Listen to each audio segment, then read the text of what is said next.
Good morning students.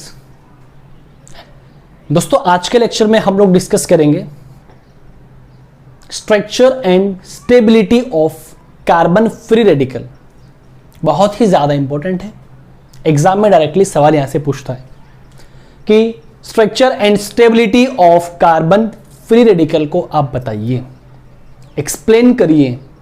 ठीक है, तो आप लोगों को एक बात तो पता चल गई लास्ट के लेक्चर से कि वो लेक्चर ये था कि किसी भी ऑर्गेनिक कंपाउंड में यदि होमोलाइटिक बॉन्ड ब्रेकिंग होती है तो आपका कार्बन फ्री रेडिकल जनरेट होता है। मैंने जब कार्बन फ्री रेडिकल बनाया था और मैंने आपको यह बताया था कि इसकी स्ट्रक्चर और स्टेबिलिटी के बारे में हम नेक्स्ट लेक्चर में डील करेंगे, तो वो इंतजार की घड़ी खत्म हो चुकी है। आज के लेक्चर में हम इसको कंप्लीटली कवर करेंगे। गाइस, जो भी छोटा सा लेक्चर होने वाला है उसको आप लोग इधर देखिए। गाइस, आप लोगों को इतना पता है, एक एक पॉइंट को समझना है आपको कि ये कोई आपका ऑर्गेनिक कंपाउंड है। लास्ट के लेक्चर में मैंने आपको बताया था इसके अंदर होमोलाइटिक क्लीवेज होता है, इसके अंदर होमोलाइटिक क्लीवेज होगा। जैसे ही होमोलाइटिक क्लीवेज होगा ये कार्बन अपना इलेक्ट्रॉन ले जाएगा, ये ए अपना इलेक्ट्रॉन ले जाएगा और एक स्पीसीज जनरेट होती है। वो स्पीसीज होती है कार्बन फ्री रेडिकल। इसका नाम क्या होता है? Carbon free radical. लिख लेना आप लोग, कार्बन फ्री रेडिकल। ठीक है, बहुत ज्यादा अति क्रियाशील होती है, इसकी रिएक्टिविटी ज्यादा होती है। अब इसकी रिएक्टिविटी ज्यादा होगी, इसकी रिएक्टिविटी ज्यादा होगी तो इसकी स्टेबिलिटी क्या होगी? कम होगी। अब इसकी स्टेबिलिटी कैसे कम होती है वो अपने को पता लगाना है। ये अपन ने लास्ट लेक्चर में डिस्कस किया था। गाइस देखना, मुझे स्ट्रक्चर के बारे में पता लगाना है। जो आपका कार्बन फ्री रेडिकल जो होता है ना, इसकी स्ट्रक्चर कुछ इस तरीके से होती है। देखो मैं यहां पे बनाता हूं, ये आपका कार्बन, ये एक बॉन्ड, ये एक बॉन्ड। ठीक, और यहां पे कौन है आपका? एक वेकेंट ऑर्बिटल था, लेकिन इस वेकेंट ऑर्बिटल के अंदर एक इलेक्ट्रॉन आ गया। वेकेंट ऑर्बिटल अब इसको नहीं बोल सकते, मुक्त मूलक है ना, ये एक इलेक्ट्रॉन इसके अंदर प्रेजेंट है। और गाइस ये होता है 120 डिग्री का एंगल। कार्बन फ्री रेडिकल के अंदर जो आपका कार्बन होता है वो sp2 हाइब्रिडाइज्ड एटम होता है, sp2 हाइब्रिडाइज्ड एटम होता है। बॉन्ड एंगल कितना होगा? 120 डिग्री होगा। छोटे छोटे क्वेश्चन है। ठीक, एक अनपेयर्ड इलेक्ट्रॉन होगा, एक अनपेयर्ड इलेक्ट्रॉन होगा, अनपेयर्ड इलेक्ट्रॉन होगा किसमें? pz ऑर्बिटल में। किसमें? pz ऑर्बिटल के अंदर। ये कौन है आपका? pz orbital. इतनी बात आपको इसकी स्ट्रक्चर से पता लग रही है। ठीक है, अब आप लोगों ने एक ऑक्टेट रूल को पढ़ा होगा कि क्या ऑक्टेट रूल होता है। बेसिकली मैं डायरेक्टली अभी आपको बता दूं क्या ऑक्टेट होता है। वैसे हम केमिकल बॉन्डिंग के अंदर इसको डिस्कस करेंगे। ऑक्टेट रूल का मतलब होता है कि कोई भी मतलब मॉलिक्यूल या एटम क्या चाहता है? अपने आप को स्टेबल रखना चाहता है, जिसके लिए वो अपना इलेक्ट्रॉनिक कॉन्फ़िगरेशन कुछ इस तरीके से करता है कि उसका इलेक्ट्रॉनिक कॉन्फ़िगरेशन नोबल गैस की जैसा हो जाए। जब मैं डायरेक्टली ऐसे बोलूं कि कोई भी एटम के अगर स्फीयर के अंदर 8 इलेक्ट्रॉन मौजूद है तो ऑक्टेट रूल को फॉलो करता है, अगर 8 इलेक्ट्रॉन से कम है तो ऑक्टेट रूल को फॉलो नहीं करता है। अब देखना, मैं इस फ्री रेडिकल के स्फीयर की बात करता हूं तो 2 इलेक्ट्रॉन तो यहां मौजूद हैं, 2 इलेक्ट्रॉन यहां मौजूद हैं, 2 इलेक्ट्रॉन यहां मौजूद है, 1 इलेक्ट्रॉन यहां मौजूद है। इस कार्बन की परिधि के अंदर टोटल कितने इलेक्ट्रॉन्स हैं? 7 इलेक्ट्रॉन्स प्रेजेंट हैं। और आपको स्टेबिलिटी के लिए कितने इलेक्ट्रॉन की आवश्यकता होती है? 8 इलेक्ट्रॉन की आवश्यकता होती है। इसका मतलब इसमें 1 इलेक्ट्रॉन की कमी है, अतः यह एक इलेक्ट्रॉन न्यून स्पीसीज होता है, इलेक्ट्रॉन डेफिशिएंट स्पीसीज होता है। अगर ऐसा कोई इफेक्ट जो इसकी इलेक्ट्रॉन न्यूनता को कम कर दे वो ऑटोमेटिकली इसकी स्टेबिलिटी को इंक्रीज कर देगा। 2 फैक्टर हम काम में लेते हैं, एक तो इंडक्टिव इफेक्ट और एक हाइपर कॉन्जुगेशन। सुनना ध्यान से, कार्बन फ्री रेडिकल के अंदर जो कार्बन होता है sp2 हाइब्रिडाइज्ड एटम होता है। ठीक है। और जब इस कार्बन की परिधि की बात की जाए तो इसकी परिधि के अंदर टोटल 7 इलेक्ट्रॉन्स मौजूद होते हैं और स्टेबिलिटी के लिए कम से कम 8 इलेक्ट्रॉन की आवश्यकता होती है, मतलब इसमें अभी भी एक इलेक्ट्रॉन की कमी है। अतः एक ये इलेक्ट्रॉन न्यून स्पीसीज होता है, इलेक्ट्रॉन डेफिशिएंट स्पीसीज होती है। ऐसा कोई इफेक्ट जो इसकी इलेक्ट्रॉन न्यूनता को कम कर देगा वो ऑटोमेटिकली इसकी स्टेबिलिटी को बढ़ा देगा। इसकी स्टेबिलिटी को 2 फैक्टर इंक्रीज करते हैं, एक मेरा इंडक्टिव इफेक्ट आता है, एक मेरा हाइपर कॉन्जुगेशन आता है। दोनों को मैं डिस्कस करता हूं। इतनी बात आपको समझ में आई क्या? ठीक है, एक बार आप फिर से सुन लीजिए। कार्बन फ्री रेडिकल के अंदर कार्बन पर sp2 हाइब्रिडाइजेशन, मतलब कार्बन फ्री रेडिकल के अंदर कार्बन sp2 संकरण शो करता है। बॉन्ड एंगल 120 डिग्री का होता है। एक pz ऑर्बिटल के अंदर एक अयुग्मित इलेक्ट्रॉन मौजूद होता है। जब कार्बन की परिधि की मैं बात करता हूं तो कार्बन की परिधि में टोटल 7 इलेक्ट्रॉन्स प्रेजेंट होते हैं, लेकिन स्टेबिलिटी के लिए कम से कम 8 इलेक्ट्रॉन की आवश्यकता होती है। अतः ऐसा कोई इफेक्ट जो इसकी इलेक्ट्रॉन न्यूनता को कम कर दे, मतलब जब इलेक्ट्रॉन 7 ही है तो इलेक्ट्रॉन डेफिशिएंट स्पीसीज कहलाती है। अतः ऐसा कोई इफेक्ट जो इसकी इलेक्ट्रॉन न्यूनता को कम कर देगा वो ऑटोमेटिकली इसकी स्टेबिलिटी को बढ़ा देगा। 2 फैक्टर काम में आते हैं, inductive effect and hyper conjugation. देखता हूं सबसे पहले मैं इंडक्टिव इफेक्ट, ध्यान दीजिएगा, बड़ा मजा आता है पढ़ने में भैया ऑर्गेनिक केमिस्ट्री। चलो अब मैं बात करता हूं इंडक्टिव इफेक्ट की।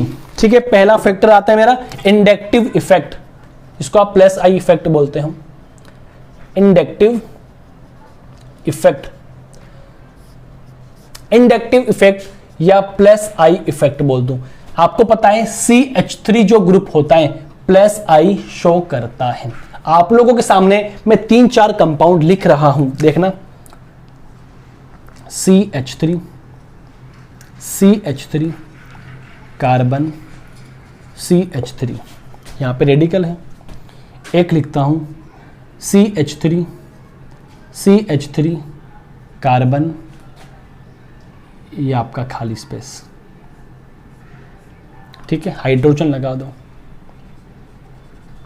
एक लिखता हूं मैं हाइड्रोजन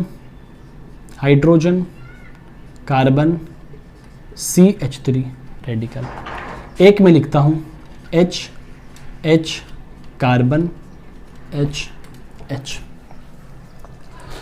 अब मेरे को एक बात बता दीजिए, ये मेरा कार्बन फ्री रेडिकल है, ये एक इलेक्ट्रॉन न्यून स्पीसीज होती है, मतलब इसकी जो 3 वैलेंसी यहां पर मौजूद हैं, इन तीनों वैलेंसी पर इलेक्ट्रॉन देने वाले ग्रुप में लगा दूं। जितने ज्यादा इलेक्ट्रॉन देने वाले ग्रुप लगेंगे इसकी इलेक्ट्रॉन न्यूनता उतनी ही ज्यादा कम होगी। इलेक्ट्रॉन न्यूनता जितनी ज्यादा कम होगी स्टेबिलिटी का मान उतना ही ज्यादा होगा। मैं पहले कंपाउंड की बात करता हूं, यहां पे 3 ग्रुप इलेक्ट्रॉन न्यूनता को कम कर रहे हैं, लेकिन यहां पे 2 ग्रुप इलेक्ट्रॉन न्यूनता को कम कर रहे हैं, यहां पे एक ग्रुप, यहां पे कोई नहीं है।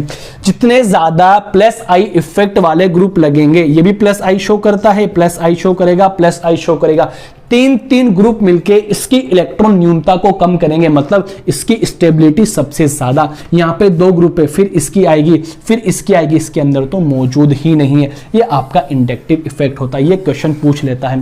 ये 3 डिग्री फ्री रेडिकल है, फिर 2 डिग्री सेकेंडरी बोल सकते हो, फिर प्राइमरी, फिर आप बोल सकते हो CH3 डॉट। क्लियर है? तो इंडक्टिव इफेक्ट के द्वारा इलेक्ट्रॉन डेफिशिएंसी कैसे कम होती है मैंने आपको बताया है कि कार्बन एक इलेक्ट्रॉन डेफिशिएंट सेंटर होता है, तो इसकी जो 3 वैलेंसी है यहां पर मैं ऐसे ग्रुप्स लगा दूं जो इसकी इलेक्ट्रॉन डेफिशिएंसी को कम कर देंगे, वो ऑटोमेटिकली इसकी स्टेबिलिटी को इंक्रीज कर देंगे। तो आपको पता होना चाहिए जो प्लस आई इफेक्ट शो करेगा वो इलेक्ट्रॉन डेंसिटी को इलेक्ट्रॉन डेफिशिएंसी को कम करेगा और स्टेबिलिटी को बढ़ाएगा। 3 ग्रुप लगे हुए ज्यादा स्टेबल करेगा, 2 लगे हुए इससे कम करेगा, 1 लगा हुआ इससे कम करेगा, ये तो सबसे कम करेगा। पॉइंट क्लियर है? इसके बाद में आता है हाइपर कॉन्जुगेशन। ठीक है, फटाफट देखना जी। ये मेरा स्ट्रक्चर और स्टेबिलिटी खत्म हो जाएगी।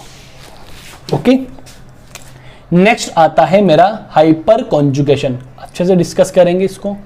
Hyper conjugation is a special kind of resonance in which delocalization of electrons takes place through overlapping in between sigma bond and pi orbital, sigma bond and p orbital। मतलब इस definition को आप एक बार छोड़ दो, आप ऐसा याद रखना कि हाइपर कॉन्जुगेशन बिना बंध का अनुनाद होता है। क्या क्या याद करना है? हाइपर कॉन्जुगेशन बिना बंध का अनुनाद होता है।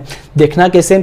और हाइपर कॉन्जुगेशन के अंदर बीटा इलेक्ट्रॉन्स पार्टिसिपेट करते हैं, बीटा इलेक्ट्रॉन्स का पार्टिसिपेशन होता है। ठीक है, कैसे मैं आपको दिखा दूं। मान लीजिए ये कोई आपका एग्जाम्पल है, CH3 CH2 radical, ethyl radical बोलते हैं इसको अपन, इथाइल रेडिकल। अब देखो गाइस, इसकी स्टेबिलिटी की बात करता हूं मैं। देखो रेजोनेटिंग स्ट्रक्चर बनाता हूं मैं, आपको हाइपर कॉन्जुगेशन बता रहा हूं। ठीक है, अब मेरे को एक बात बता दो कि ये रेडिकल है और ये आपका बीटा इलेक्ट्रॉन पार्टिसिपेट करते हैं, ये आपके अल्फा इलेक्ट्रॉन, ये आपके बीटा इलेक्ट्रॉन। मैं इसको मेरे तरीके से बोल सकता हूं। ठीक है, अल्फा बॉन्ड बोल दो और बीटा बॉन्ड बोल दो। समझ में आई बात? ठीक है, अब मेरी बात सुनना आप कि ये इलेक्ट्रॉन इधर, ये इलेक्ट्रॉन इधर, जैसे ही ये इन इलेक्ट्रॉन का ट्रांसफर होगा तो यहां पे एक डबल बॉन्ड बनेगा। जैसे ही डबल बॉन्ड बनेगा यहां बॉन्ड ब्रेक हो जाएगा और ये इलेक्ट्रॉन इधर चले जाएगा। क्या बनेगी species? H C H double bond C H H, यहां पे H बना लेकिन यहां पे बॉन्ड नहीं है। ठीक है, अब बेचारा ये गरीब हो गया, इसका पड़ोसी अमीर है, इसका दुख ये नहीं देख सकता है, तो क्या करता है? बोले तू तेरा एक इलेक्ट्रॉन लेकर आ और मैं मेरा एक इलेक्ट्रॉन तेरे को देता हूं और तू तो बंद बना ले भैया। अब की बार क्या करेगा? ये तो बंद बना लेगा लेकिन यहां पे बॉन्ड नहीं बनेगा। समझ पा रहे हो? सेम कहानी, ये गरीब ये अमीर, दुख देखा नहीं गया, बोलेगा तू तेरा इलेक्ट्रॉन लेकर आ, मैं तेरे को इलेक्ट्रॉन देता हूं, तू तो बॉन्ड बना भैया। क्या बना?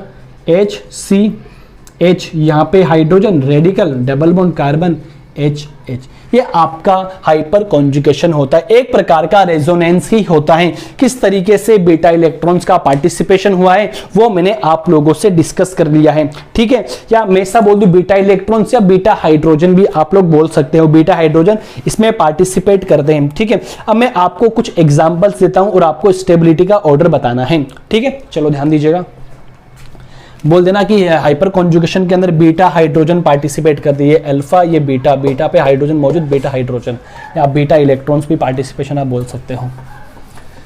अब कुछ एग्जांपल्स देता हूं, इसकी स्टेबिलिटी आपको बतानी है। कल आप लोग चेक करना कि आपने सही किया है कि गलत किया है। एक ये है,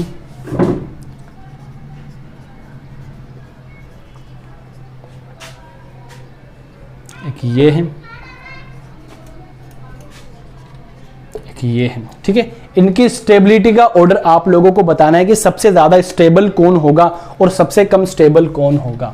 ठीक है, ये आपके लिए क्वेश्चन है, होमवर्क। ओके गाइज, तो आज के लेक्चर छोटा सा लेक्चर है, हम लोगों ने डिस्कस किया है structure and stability of carbon free radical. अच्छे से मैंने आपको एक्सप्लेन किया। फिर भी कोई डाउट हो तो कमेंट बॉक्स आपके लिए 24 आवर्स खाली पड़ा है, वहां पे आप कमेंट कर दीजिएगा। ठीक है, अभी मैं आपके सामने अलविदा लेता हूं। Thanks for watching this video.